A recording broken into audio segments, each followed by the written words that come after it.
नमस्कार दोस्तों, achievers academy में आपका स्वागत है। और जैसा कि पिछले लेक्चर्स में हम संविधान के विभिन्न प्रावधानों का विभिन्न भागों का अध्ययन कर चुके हैं, इसी कड़ी में हम अपना अगला लेक्चर मूल अधिकार पार्ट 2 बना रहे हैं, जिसमें मूल अधिकार जो बचे हुए अनुच्छेद हैं, जो बचे हुए अधिकार हैं, जैसे कि मैंने बताया पिछले लेक्चर्स में कि 6 प्रकार के कुल मूल संविधान में कुल 6 या 7 प्रकार के हमारे अधिकारों की चर्चा की गई थी। उसमें 7 प्रकार के मूल अधिकारों का प्रावधान किया गया था, जिसमें से जो संपत्ति का अधिकार था, अनुच्छेद 31 के तहत जो मूल अधिकार था, उसको 44वें संविधान संशोधन अधिनियम 1978 द्वारा हटा करके अनुच्छेद 300 का में एक विधिक अधिकार, कानूनी अधिकार के रूप में स्थापित कर दिया गया और वह मूल अधिकार की श्रेणी से बाहर हो गया। अब बचते हैं हमारे पास कुल 6 मूल अधिकार, जिनमें से पहले मूल अधिकार यानी विधि के समक्ष समता का अधिकार जो था, समता का अधिकार, जिसमें हमने देखा अनुच्छेद 14 से लेकर के 18 तक की हमने इसमें बात की थी और लास्ट अनुच्छेद 18 यानी उपाधियों का अंत, यहाँ तक हम लोग प्रथम मूल अधिकार के अपने प्रथम लेक्चर में यहाँ तक बातचीत कर चुके थे। अब हम इसके आगे बढ़कर स्वतंत्रता का अधिकार यानी संविधान में कुछ मूलभूत स्वतंत्रताएं भारतीय नागरिकों को दी गई हैं, जो सिर्फ आप जानते हैं कि वो स्वतंत्रताएं सिर्फ भारतीय नागरिकों के लिए हैं। किसी विदेशी को वो स्वतंत्रताएं, वो अधिकार प्राप्त नहीं है, जिसके अंतर्गत हम देखते हैं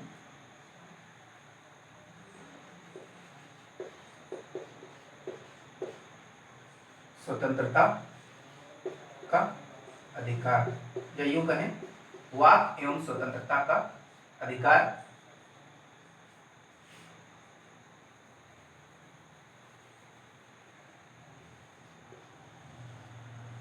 वाक एवं स्वतंत्रता का अधिकार, जो कि अनुच्छेद 19 में इसके बारे में चर्चा की गई है। क्या है वाक एवं स्वतंत्रता का अधिकार? वाक एवं स्वतंत्रता के अधिकार के अंतर्गत आपको बोलने की आज़ादी दी गई है, आपको अपनी अभिव्यक्ति के अधिकार की आज़ादी दी गई है, जिसके अंतर्गत आपका प्रेस मीडिया भी आता है।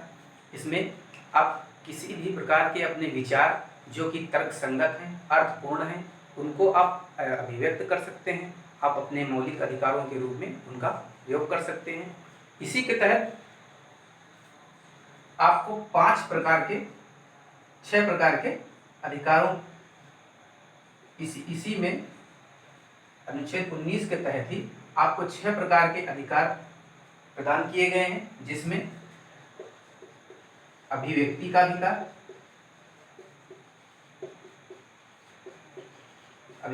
अधिकार, इसके तहत आप अपनी बातों को समाज के सामने, लोगों के सामने, सरकार के सामने एकदम निसंकोच रख सकते हैं। आप लोकतंत्र का चूंकि आप हिस्सा हैं, इसलिए आपको सरकार से जवाब मांगने का अधिकार है, सरकार से सवाल करने का अधिकार है, और इसके साथ साथ अभिव्यक्ति के तहत आपकी जो विचार हैं, वो निजी विचार हैं, उनके तहत आप समाज में किसी से भी प्रश्न कर सकते हैं। आप इसी के तहत मीडिया को, प्रेस को इसी के तहत अधिकार प्राप्त है, और मीडिया भी लोगों से, जैसे विभिन्न राजनीतिक दलों के लोगों से एवं कुछ अन्य लोगों से, निजी लोगों से उनकी राय जानती है और पब्लिक के लिए क्या उनके विचार हैं वो जानने की कोशिश करती है। इसके अलावा आपको संघ बनाने का अधिकार है,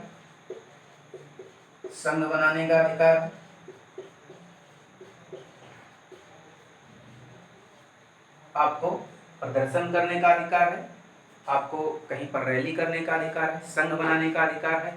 यह अधिकार भी आपको स्वतंत्रता के अंतर्गत दिया गया है। इसके अलावा इसके अलावा आप जानते हैं कि इसी में एक चीज़ आप जान लीजिए कि आप प्रदर्शन कर सकते हैं, लेकिन कभी भी, चाहे वो सरकारी कर्मचारी हों, चाहे अन्य जो किसी कंपनी में के वर्कर्स हों, ट्रेड यूनियन के वर्कर्स हों, उनको कभी भी इस मामले में सुप्रीम कोर्ट का भी एक निर्णय है कि आप धरना प्रदर्शन के दौरान, धरना प्रदर्शन जो कि शांतिपूर्वक होगा, कभी भी आप स्ट्राइक नहीं कर सकते, यानी कि आप काम को बंद नहीं कर सकते हैं, उसको बाधित नहीं कर सकते हैं, बल्कि शांतिपूर्वक आप अपनी कुछ मांगों को लोगों के सामने रख सकते हैं, लेकिन कभी भी आप मोलभाव की स्थिति में नहीं आएंगे। इससे क्या होता है, इससे एक बड़ी देश की आर्थिक क्षति होती है, जिसको कि अवैध माना गया है। ठीक है। इसके अलावा हम देखते हैं भारतीय संविधान में स्वतंत्रता के अधिकार के तहत ही आपको स्वतंत्र संचरण का अधिकार दिया गया है, अर्थात आप कहीं भी पूरे भारतीय राज्य क्षेत्र में कहीं भी स्वतंत्र रूप से आ जा सकते हैं। इसके अलावा निवास करने का अधिकार या बस जाने का अधिकार, अर्थात आप कहीं भी भारत के किसी भी राज्य क्षेत्र में कहीं भी जाकर के स्वतंत्र रूप से रह सकते हैं, वहाँ जमीन खरीद सकते हैं, वहाँ निजी संपत्ति बना सकते हैं, वहाँ अपना स्थायी निवास बना सकते हैं। इस तरह की व्यवस्था इस अधिकार के तहत की गई है। इसके अलावा हम देखते हैं कि आप अपने किसी भी पसंद का कोई भी व्यापार रोजगार कर सकते हैं, अपने पसंद का कोई भी व्यापार या रोजगार कर सकते हैं, पर ध्यान रहे कि ऐसा कोई भी व्यापार इसमें शामिल नहीं है जो कि कानूनी रूप से अनैतिक है और गलत संगतियों की श्रेणी में आता है। अर्थात आप जैसे मानव व्यापार, जैसे महिलाओं का, स्त्रियों का, बच्चों का, इन लोगों के व्यापार से संबंधित या किसी प्रकार के हथियार हैं जो विस्फोटक हैं, जो खतरनाक हैं, उनका व्यापार आप नहीं कर सकते हैं, जो इसमें शामिल नहीं है। बाकी आप अपनी पसंद से, आप अपनी सुविधा अनुसार कोई भी व्यापार, कोई भी रोजगार, कोई भी बिजनेस आप कर सकते हैं। ठीक है। यह नहीं, इतनी बातें इसमें की गई हैं आपके स्वतंत्रता के वाक्य एवं स्वतंत्रता के अधिकार के तहत। अब हम आते हैं अनुच्छेद 20 पर। अनुच्छेद 20 में क्या कहा गया है? कोई भी व्यक्ति जो अभियुक्त है अथवा दोषी पाया जाता है, उसको अपने जो अपराधों से दोष सिद्धि तक संरक्षण का अधिकार दिया गया है। कौन सा अधिकार है? अनुच्छेद 20 के तहत अपराधों के लिए दोष सिद्धि के संबंध में संरक्षण। आर्टिकल 20 में क्या कहा गया है? अपराधों के लिए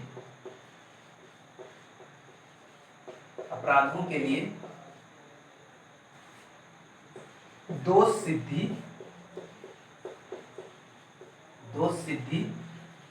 के संबंध में संरक्षण। इसमें मूल रूप से क्या क्या चीजें कही गई हैं? काफी इंपॉर्टेंट आर्टिकल है। इसमें सबसे पहले तो आप जान लीजिए कि कोई भी अपराध यदि कोई व्यक्ति करता है तो उस समय में वर्तमान में जो उसके लिए जिस सजा का, जिस कानून का प्रावधान है, उसी सजा के तहत उसको दोषी साबित होने पर उसी सजा के तहत उसको दंड दिया जाएगा। अर्थात कोई भी अपराध, किसी भी अपराध के लिए पूर्ववर्ती कानून का सहारा नहीं लिया जाएगा। ठीक है, समझ गए? पूर्ववर्ती कानून क्या होता है? पूर्ववर्ती कानून यानी आज की डेट में अगर आप आज कोई अपराध करते हैं तो उसके लिए आज के नियम कानूनों के हिसाब से जो सजा का निर्धारण होगा वही सजा मिलेगी, ना कि 10 साल पहले जो कानून बना था उसके हिसाब से। ठीक है। दूसरा, एक ही अपराध के लिए किसी भी व्यक्ति को एक से अधिक बार सजा नहीं दी जाएगी।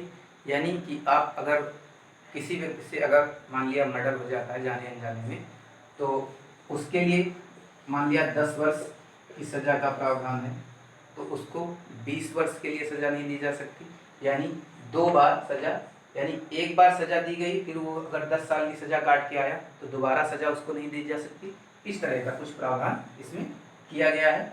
तीसरी चीज जो इसमें कही गई है वो क्या है, कोई भी व्यक्ति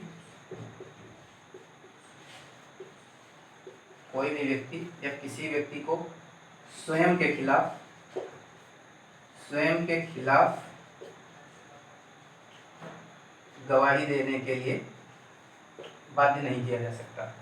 अर्थात कोई व्यक्ति जो कि न्यायिक हिरासत में है और उससे जबरदस्ती स्वयं के खिलाफ साक्ष्य प्रस्तुत करने या गवाही देने के लिए उसको बाध्य नहीं किया जा सकता।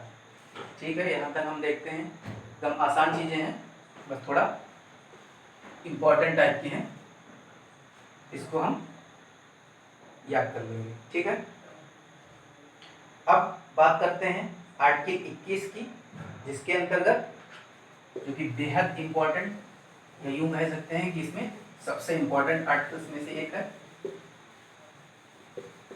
Article 21, right to life.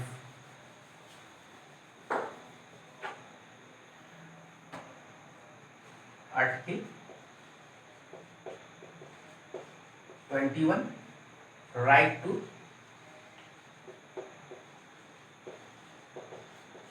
Life, यानी प्राण एवं दैहिक स्वतंत्रता। ये क्या होता है, इसमें यह कहा जाता है कि बिना किसी विधि द्वारा स्थापित प्रक्रिया के किसी भी व्यक्ति को उसके जीवन से उसको वंचित नहीं किया जा सकता। ठीक है, ये बात हमारे संविधान के आर्टिकल 21 में कही गई है कि आप किसी भी व्यक्ति को बिना किसी कानूनी प्रक्रिया के, बिना किसी ट्रायल के, बिना किसी मुकदमे के, बिना किसी कन्विक्शन अथवा बिना किसी दोषी पाए गए व्यक्ति को आप प्राणों से वंचित, उसके प्राणों से, उसके शरीर से वंचित नहीं कर सकते हैं। इसमें जो विधि द्वारा स्थापित प्रक्रिया है वो क्या है, विधि क्या कहती है कि अगर कोई व्यक्ति दोषी पाया जाता है उसको कानूनी आधार पर जो भी संविधान में व्यवस्था दी गई है, जो भी भारतीय संसद द्वारा कोई कानून बनाया जाएगा, उसके तहत ही बाकायदा ट्रायल के पूरी प्रक्रिया को फॉलो करते हुए ही उसको सजा दी जाएगी, चाहे वह फांसी की सजा हो, चाहे वो आजीवन कारावास हो। इसके अलावा किसी भी तरीके से उसको मृत्युदंड नहीं दिया जा सकता।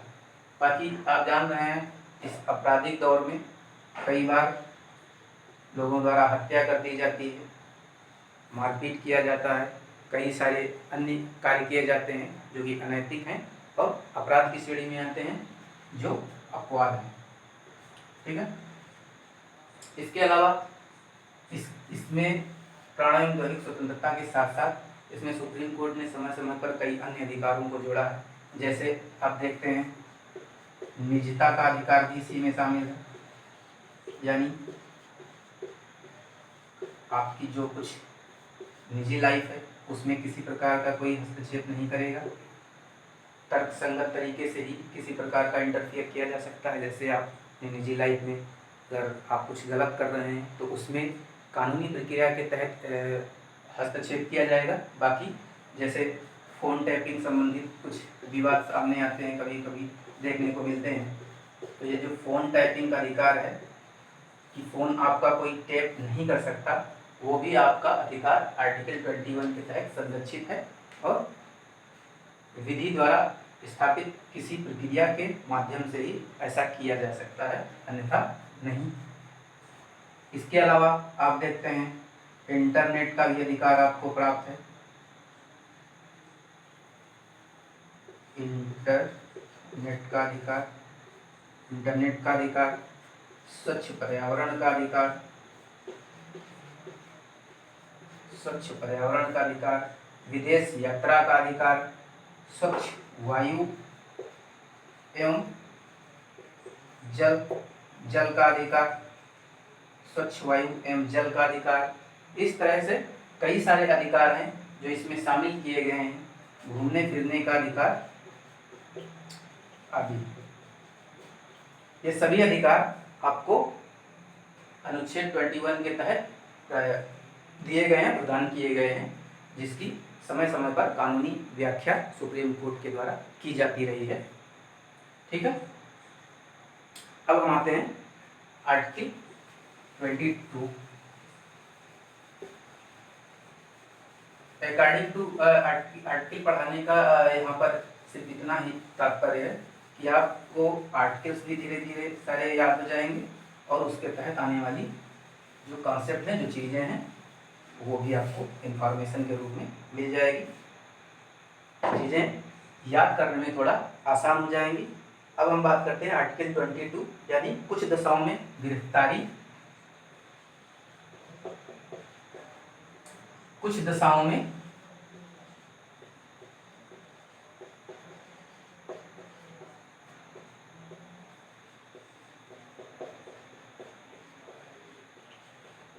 गिरफ्तारी एवं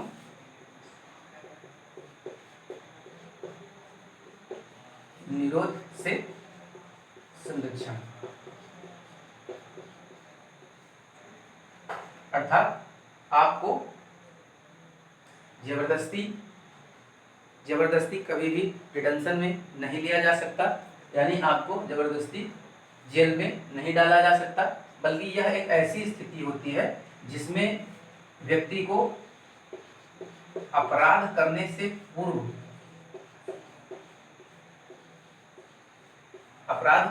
पूर्व उसको रोकने के लिए ऐसा किया जाता है कि उसको न्यायिक कस्टडी में ले लिया जाता है, उसको संरक्षण में ले लिया जाता है, उसको कहीं पर कैद कर लिया जाता है, लेकिन उसका इंटेंशन बिल्कुल भी यह नहीं होता है कि उसको नुकसान पहुंचाया जाए, उसको क्षति पहुंचाई जाए। किसी भी प्रकार के दंगे की आशंका या भड़काऊ भाषण या कहीं पर हिंसा होने की आशंका को देखते हुए ऐसा किया जाता है कि लोगों को पहले ही जो है सूचना मिलने पर उसको पहले ही न्यायिक हिरासत में ले लिया जाता है, जबकि इसके खिलाफ जो है आर्टिकल 22 में संरक्षण दिया गया है कि उसके साथ कुछ भी गलत भावना से नहीं होगा। ठीक है, इसमें वहीं जब हम आर्टिकल 20 की बात करते हैं तो उसमें व्यक्ति या तो दोषी होता है या तो उस प्रक्रिया से गुजर रहा होता है जिसमें उसको अभियुक्त बनाया जाता है। और आर्टिकल 20 और 21 के बारे में जो महत्वपूर्ण चीज़ है वो क्या है कि इनको आपातकाल के दौरान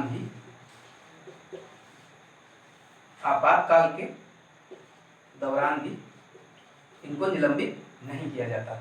ठीक है, ये वो आर्टिकल है आर्टिकल 20 और 21 जिनको आपातकाल के दौरान भी निलंबित नहीं किया जा सकता। ठीक है, इसको देख लेते हैं। अब आता है नेक्स्ट, शोषण के विरुद्ध अधिकार। इसके पहले हम पढ़ रहे थे स्वतंत्रता संबंधी अधिकार, वाक एवं स्वतंत्रता और अन्य अधिकार। अब हम पढ़ेंगे शोषण के विरुद्ध अधिकार।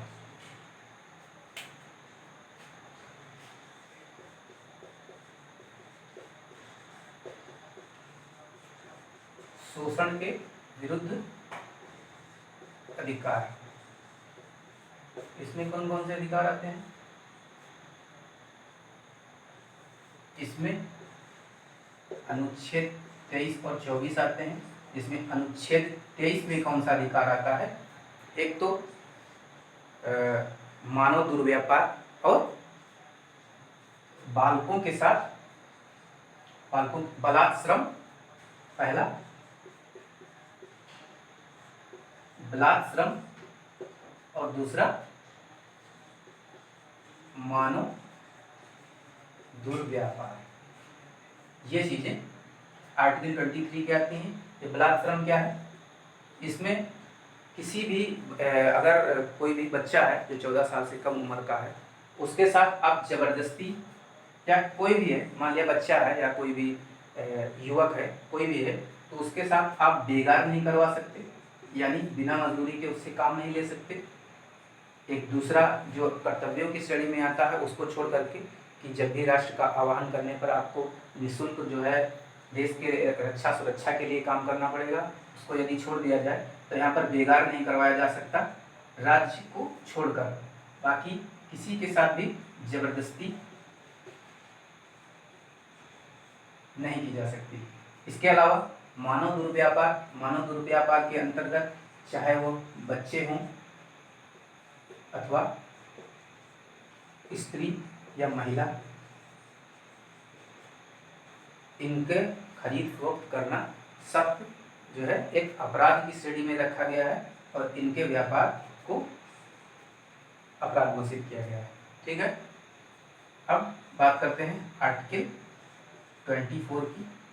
इसमें क्या किया गया है, इसमें आप जो है इसके तहत कारखानों आदि में बच्चों के नियोजन का प्रतिषेध किया गया है। कारखानों में बच्चों के नियोजन पर प्रतिषेध किया गया है। क्या मतलब है इसका, कि आप 14 वर्ष से कम उम्र के बच्चों को खतरनाक या विस्फोटक हथियार वाली फैक्ट्री में उनको अभियोजित नहीं कर सकते। 14 वर्ष से कम उम्र के बच्चे जो होंगे उनको आप किसी भी खतरनाक हथियार वाले, जहाँ पर खतरनाक हथियार या विस्फोटक बनते हैं, वहाँ पर 14 साल से कम उम्र के बच्चों को आप नहीं रख सकते। ये बात कहाँ की गई है, आर्टिकल 24 में। ठीक है, सामान्य सी चीजें हैं। अब हम बात करते हैं इसके बाद धार्मिक स्वतंत्रता। संविधान में, चूंकि संविधान को धर्मनिरपेक्ष बनाया गया है और संविधान बनाने वाले जो लोग थे वो बहुत ही आदर्शवादी और दूरदृष्टा लोग थे और काफ़ी सेकुलर थे, इसलिए उन्होंने संविधान में एकदम स्पष्ट प्रावधान किया है धार्मिक स्वतंत्रता का, ताकि भारत की इतनी विशाल एकता, अखंडता और संस्कृति को क्षुण्ण बनाए रखा जा सके। इसलिए हम देखते हैं धार्मिक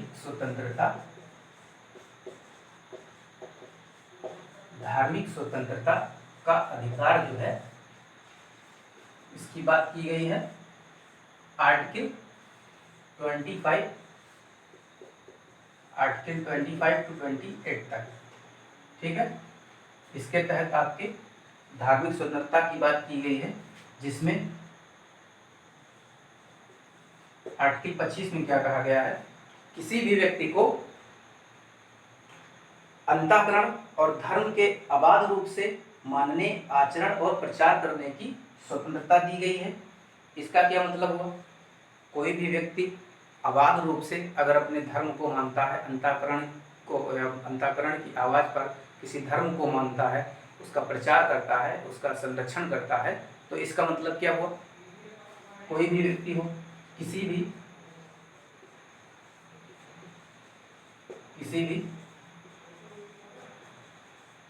धार्मिक समुदाय से संबंध रखता हो, किसी भी धार्मिक समुदाय से संबंध रखता हो कोई व्यक्ति हो, तो वह अपने हिसाब से, अपने अनुसार जो उसकी इच्छा हो, अपनी स्वेच्छा से किसी भी धर्म को फॉलो कर सकता है, किसी भी रिलीजन को फॉलो कर सकता है, किसी को भी मान सकता है, और उसके संबंध में पूजा पाठ के जो तौर तरीके होंगे उसको भी अपने अनुसार जो है व्यवस्थित कर सकता है। वह उस धर्म विशेष का एक नियंत्रित स्थिति में, ताकि किसी अन्य को या जबरदस्ती धर्म प्रचार की अनुमति को छोड़ करके वह अपने धर्म का प्रचार कर सकता है। इस तरह की चीज़ें इस अनुच्छेद 25 में दी गई हैं।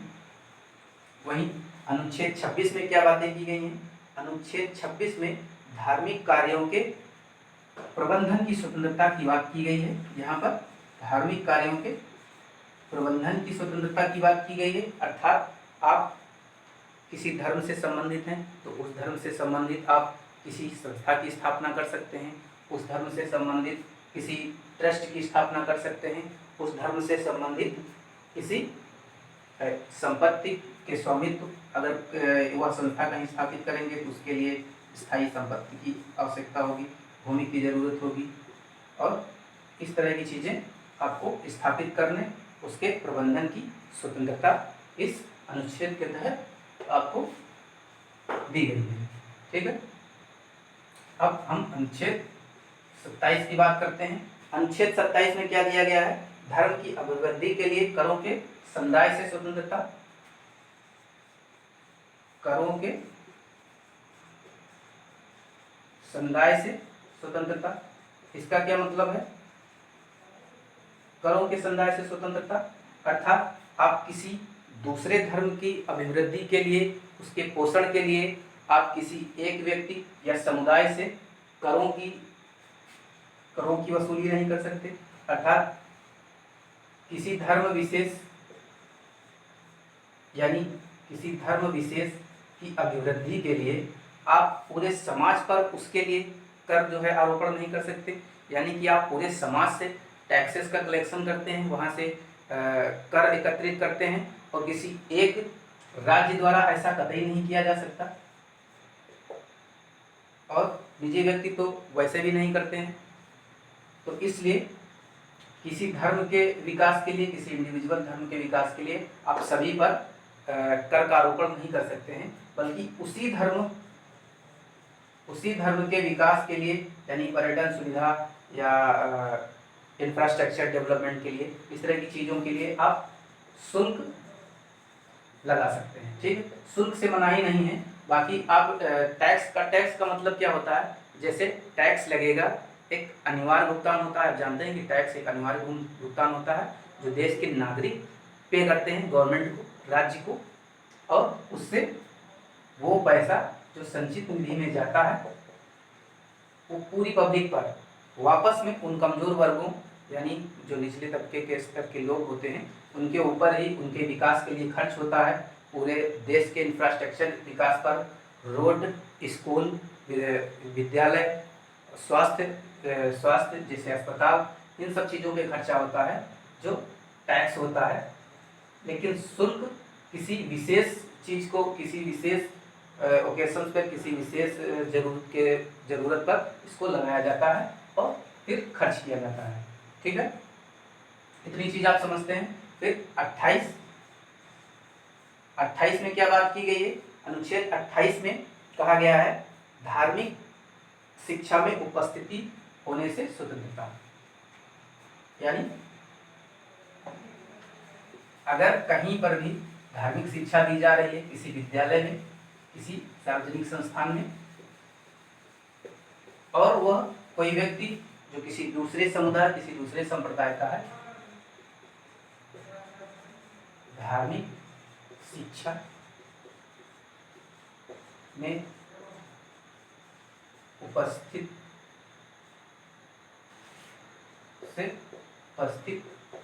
होने से स्वतंत्रता। इसमें क्या कहा गया है? इसमें यह कहा गया है, अनुच्छेद 28 के तहत आता है कि यदि किसी राज्य पोषित विद्यालय में, पहली चीज सबसे पहले कि किसी भी पूर्णतया राज्य पोषित विद्यालय में आप धार्मिक शिक्षा नहीं दे सकते हैं। आप कॉमन शिक्षा देंगे, आप व्यावसायिक शिक्षा देंगे, आप ऐसी शिक्षा देंगे जो सबके हित में हो, और किसी धर्म विशेष के हित में, किसी धर्म विशेष से संबंधित जो शिक्षा होती है वह आप नहीं दे सकते। इसके अलावा राज्य से जो संबंधित, यानी राज्य से सहायता प्राप्त अगर कोई विद्यालय है, कोई कॉलेज है, तो उसमें भी आप इस तरह की शिक्षा नहीं दे सकते हैं। और इसके अलावा जो विद्यालय होंगे जो एक ट्रस्टीशिप के रूप में काम करते हैं, लेकिन उनका नियमन संचालन भी राज्य द्वारा किया जाता है। इसमें यदि आप कोई धार्मिक शिक्षा देते हैं और कोई दूसरे समुदाय का व्यक्ति को आप उसी में शिक्षा देना चाह रहे हैं, तो अगर वो बच्चे हैं यानी अवयस्क बालक हैं तो उनके पेरेंट्स की अनुमति होनी चाहिए। अदरवाइज आप उनको इसमें शिक्षा देने के लिए, शिक्षा लेने के लिए बाध्य नहीं कर सकते हैं। और बिल्कुल निजी तरीके के जो कॉलेज स्कूल होते हैं उसमें शिक्षा दी जा सकती है, किंतु वो लोग अपने अनुसार उस चीज़ को मैनेज कर सकते हैं। ठीक है, तो ये तो हुआ धार्मिक स्वतंत्रता संबंधी अधिकार। इसके बाद हम बात करेंगे अनुच्छेद 29 यानी अल्पसंख्यकों के हितों का संरक्षण के बारे में। ठीक है, आर्टिकल 29 एंड 30 में क्या कहा गया है? एक में बताया गया है अल्पसंख्यकों के जो शिक्षा, संस्कृति, लिपि, भाषा इत्यादि को संरक्षित करने से संबंधित अधिकार है। और अनुच्छेद 30 में बात की गई है उससे संबंधित अल्पसंख्यकों से संबंधित जो शिक्षा संस्थान हैं उनको स्थापित करने, उनका प्रबंध करने की स्वतंत्रता। इसमें अल्पसंख्यकों के हितों के संरक्षण की बात की है।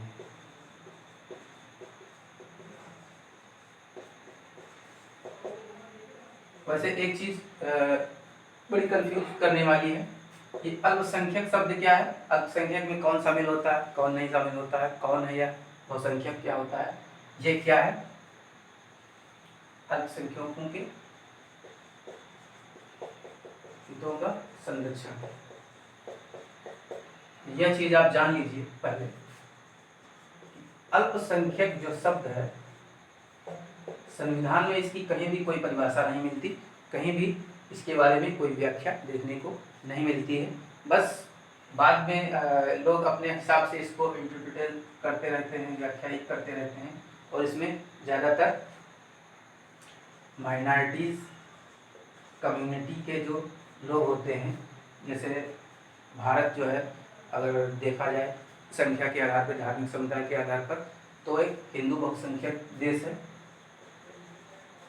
वहीं अन्य जितने भी धर्म हैं वो सभी माइनॉरिटीज़ के अंतर्गत आते हैं, यानी अल्पसंख्यक आते हैं। लेकिन इसमें सिर्फ धार्मिक अल्पसंख्यक की ही बात नहीं, बल्कि धार्मिक व भाषाई दोनों ही अल्पसंख्यक की बात की गई है। यानी जहाँ जहाँ हम बात कर रहे हैं अल्पसंख्यक, इसमें वहाँ धार्मिक और भाषाई दोनों प्रकार के अल्पसंख्यकों की बात की जाती है। क्योंकि कुछ विशेष जनजातियाँ भारत में ऐसी हैं, ऐसे ऐसे क्षेत्रों में पाई जाती हैं भारत के विभिन्न क्षेत्रों में, जिनका कोई धर्म नहीं है, कोई रिलीजन नहीं है। वो एक तरह से नास्तिक भी होते हैं, लेकिन फिर भी भाषाई आधार पर वो अल्पसंख्यक हैं। और अल्पसंख्यकों से संबंधित जो भी प्रावधान किए गए हैं, जो भी सहूलियत, जो भी सुविधा दी गई हैं, वो उनको प्राप्त होती है। ठीक है,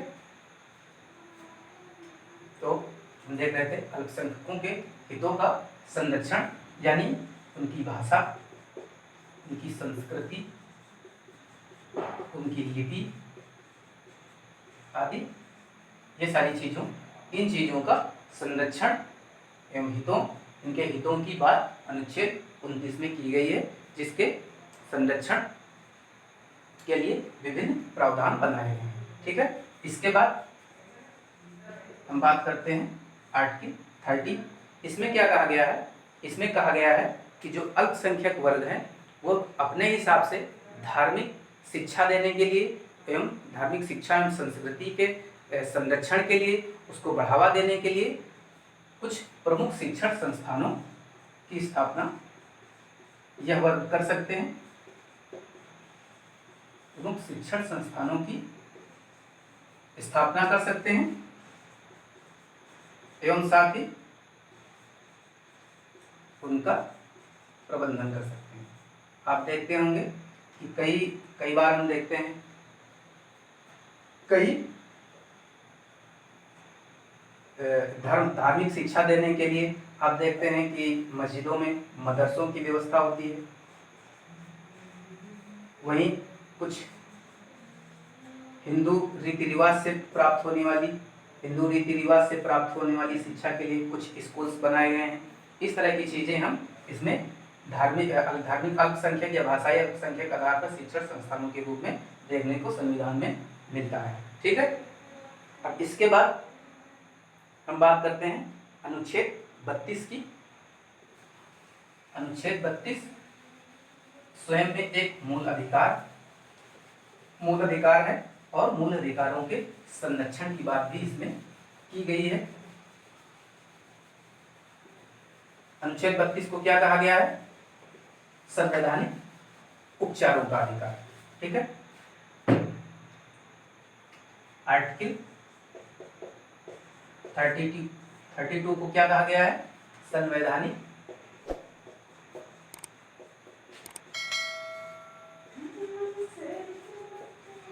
उपचारों का अधिकार। इसके तहत क्या कहा गया है? ये अपने आप में एक मूल अधिकार है और मूल अधिकार के संरक्षण की बात भी इसमें की गई है। इसके तहत कुछ प्रमुख रिटें जारी की जाती हैं और डॉक्टर अंबेडकर इस संदर्भ में कहते हैं कि यह वो अधिकार है जिसके ना होने पर संविधान के जो भी मूल अधिकार हैं वो अपने आप में अर्थहीन हो जाते हैं, तर्कहीन हो जाते हैं और उनका कोई विशेष मतलब नहीं रह जाता है, क्योंकि यदि आपको मूल अधिकार दिए गए हैं तो उनको लागू करने के लिए एक विशेष विधि, एक विशेष मशीनरी का होना अति आवश्यक है। इस तरह से डॉक्टर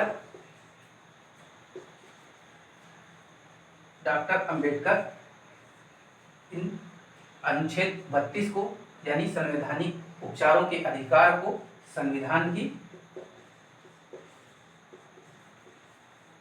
आत्मा एवं हृदय कहा है। ठीक है।